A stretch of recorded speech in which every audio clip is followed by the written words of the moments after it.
Hello welcome to SK anime. Naruto ஷிப்னோட 388வது episode தான் பார்க்க போகிறேன். பலவலன்னு பேசாமல் வீடியோக்கள் ஆகலாம். எபிசோட் ஸ்டார்டிங்கில் காக்காசி பேசிகிட்டு இருக்கான். டேய், அவன் எப்பயுமே அவனுடைய ட்ரீமை விட்டு கொடுத்தது இல்லடான்னு இருக்கான். இங்கே நருட்டோவும் சேர்ந்து எல்லா ஷினோபிஸும் மாதராவை தேடி போயிட்டு இருக்காங்க. நருட்டோவை கட்டுறாங்க. நருட்டோ மேலே நின்று பெரிய ரஷ்யன் சுரிக்கனை தயாரிச்சிட்டு இருப்பான். நருட்டோ அங்கேருந்துன்னு ரஷ்யன் சுரிக்கனை மேலே வீசிடுவான். உன்னுடைய ஃப்ரெண்ட்ஸ் அண்ட் காம்ராட்ஸ் கூட இருக்கும்போது தான் உன்னுடைய மைண்ட் செட் மாறண்டா அப்படின்னு கக்காசி சொல்லிட்டு இருக்க. ஆசிரமா உட்டன் க்ளோனு ஜுட்ஸுவை போட்டு மாதராவை லாக் பண்ணி சக்கரா உறிஞ்சிக்கிட்டு இருப்பான்.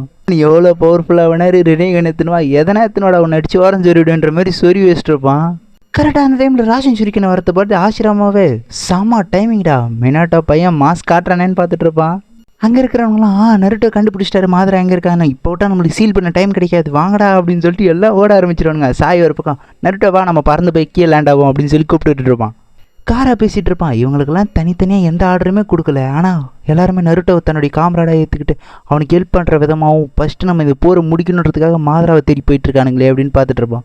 காரை போயிட்டு சிக்காகோ கிட்ட நீ எனக்கு ஒரு ஹெல்ப் பண்ண முடியுமா, உன்னோடைய சக்கராவை கொடுத்த அப்படின்னா நல்லாயிருக்கும், ஏன்னா இப்போ மாதராவை சீல் பண்ணி ஆகணும், அது ரொம்ப முக்கியமான விஷயம் அப்படின்னு சொல்லி கேட்டுட்ருக்க.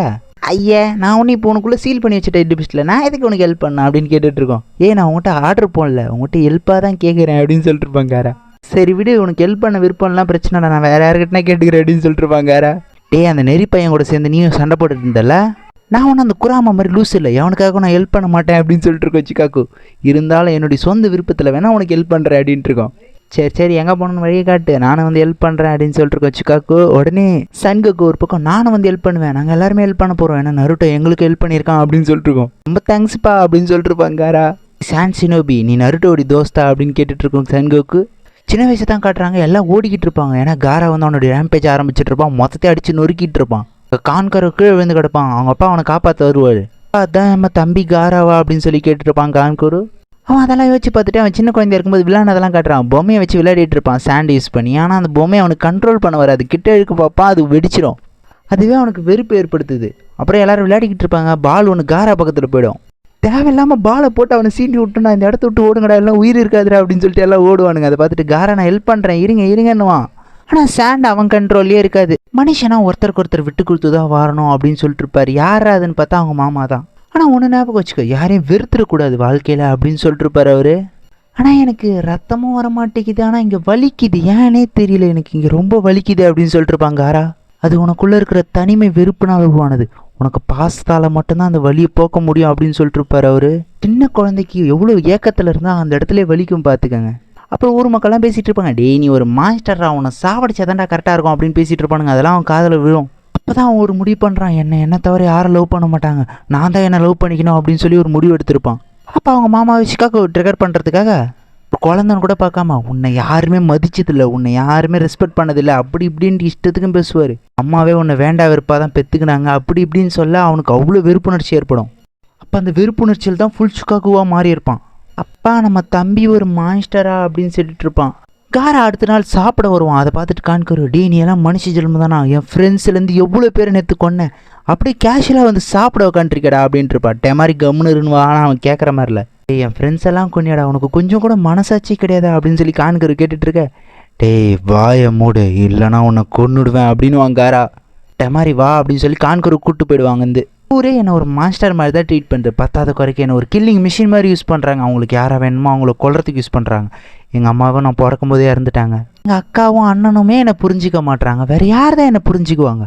இந்த வில்லேஜில் யாரையும் நம்ப முடியாது, எங்கள் அப்பாவே என்னை கொல்ல ட்ரை பண்ணுறாரு, என்னடா உலகம் இது அப்படின்ற மாதிரி அவன் வெறுத்துட்டு இருப்பான். அப்போ தான் லீஃப் வில்லேஜை மொத்தமாக அழிக்கணும் ஒரு முடிவெடுத்து என்ன அந்த வில்லேஜை அழிக்கிறதுக்காக அனுப்பிச்சி விட்டாங்க. அப்போ தான் நான் அவனை பார்த்தேன், நருட்டோ உசுமாக்கி. காராவை நருட்டோ மீட் பண்ண ஃபர்ஸ்ட் சீனில் காரா மாசா லேண்ட் ஆகிட்டு இருப்பான். நருட்டோ பார்த்துக்கிட்டு இருப்பான், யாரா அவன்ட்டு கேட்டிருப்பான். டேய் மவனை யார் நீ, எந்த வில்லேஜ் நீ, உன் பேர் என்ன அப்படின்னு கேட்டுட்டு இருப்பான். அப்போ தான் என் பேர் காரா, நான் சாண்ட் வில்லேஜ்லேருந்து வரேன்னு சொல்லியிருப்பான். நருட்டோ சாஸ்கே தள்ளிட்டு என் பேர் தெரியணுமா, என் பேர் சொல்லிட்டா அப்படின்னு கேட்டிருப்பான். காரா ஓடு உன் பேர் தெரிஞ்சு நான் என்ன பண்ண போறேன்ட்டு போயிட்டே இருப்பான். அப்போல்லாம் நான் அவனை ஒரு மனுஷ ஜென்மமாக கூட மதிக்கல. அதுக்கப்புறம் டேய் நிஜி உன்னை நான் என்னைக்காவது தோக்கடிப்பேன் அப்படின்னு சொல்லிட்டு சொல்லிட்டு இருப்பான். அப்ப பார்த்தாலும் அவன் ஃப்ரெண்ட்ஸ்க்காக தான் சண்டை போடுறான், அவன் ஃப்ரெண்ட்ஸ்க்காக தான் பேசுறான். அது என் மனசாண்ட இன்னும் அந்த வலியை அதிகமாக்கிக்கிட்டே இருந்துச்சு. அதுக்கப்புறம் காரா லீயை கொல்ல போயிருப்பான். அப்ப நருட்டோ அந்த இடத்துக்கு வந்திருப்பான். டேய் எதுக்காக இங்க வந்த அப்படின்னு நருட்டோ கேட்க, டேய் நான் இவனை கொல்ல வந்திருக்கேன் அப்படின்னு சொல்லிட்டு இருப்பான் காரா. தேவையில்லாம குறுக்க வந்தேன்னு வச்சுக்கோ, உன்னையும் கொன்னுடுவேன் அப்படின்னு காரா மிரட்ட, ஏய் கொன்னுக்கடா, என் ஃப்ரெண்டுக்காக நான் என் உயிரே போனாலும் பிரச்சனை இல்லைன்னு சொல்லிட்டு இருப்பான் நருட்டோ. டேய் நருட்டோ கம்முனுறா, அவனுக்குள்ள மான்ஸ்டர் இருக்குடா.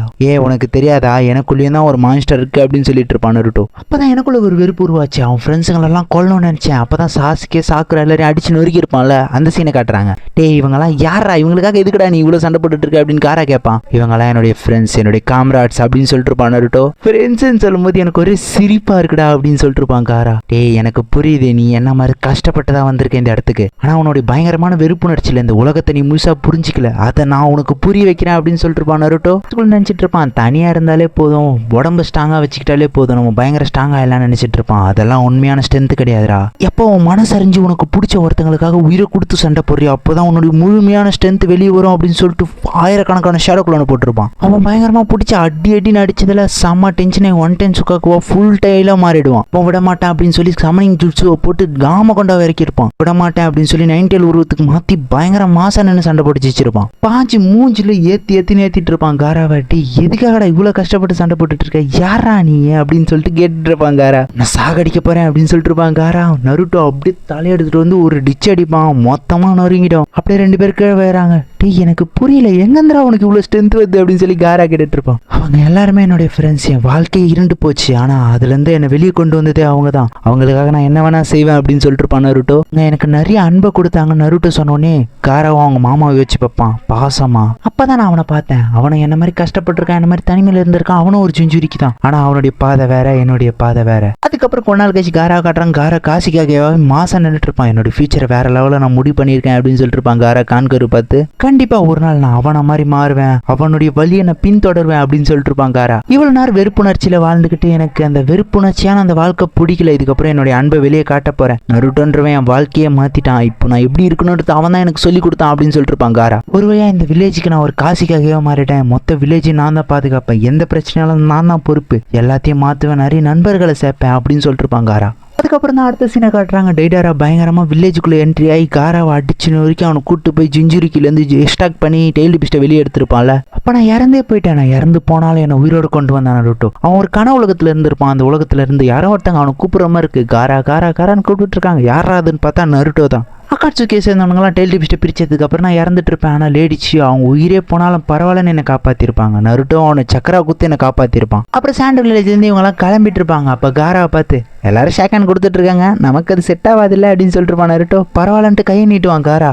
அப்பதான் காரா ஃபர்ஸ்ட் நருட்டோ தன்னுடைய பெஸ்ட் ஃப்ரெண்டாக நினைச்சான். அப்பதான் அவனை என்னுடைய ஃப்ரெண்டா ஏத்துக்கிட்டே அப்படின்னு சொல்லிட்டு இருப்பான் காரா. சன்கோக்கு உடனே கேட்கும், டீ உங்ககிட்ட ஆஃப்டர் அவன் உன் ஃப்ரெண்டா இருந்தாண்டா கேட்டேன், எதுக்கிட்ட இவ்வளோ பெரிய கதை என்கிட்ட சொல்லுங்கிற, பிளேடு போட்டே சாவடிக்கிறேடா அப்படின்னு சொல்லிட்டு கேட்டுட்டு இருக்கோம். உடனே ஆமா அவன் தான் என்னுடைய ஃபர்ஸ்ட் ஃப்ரெண்ட் அப்படின்னு சொல்லிட்டு இருப்பான் காரா.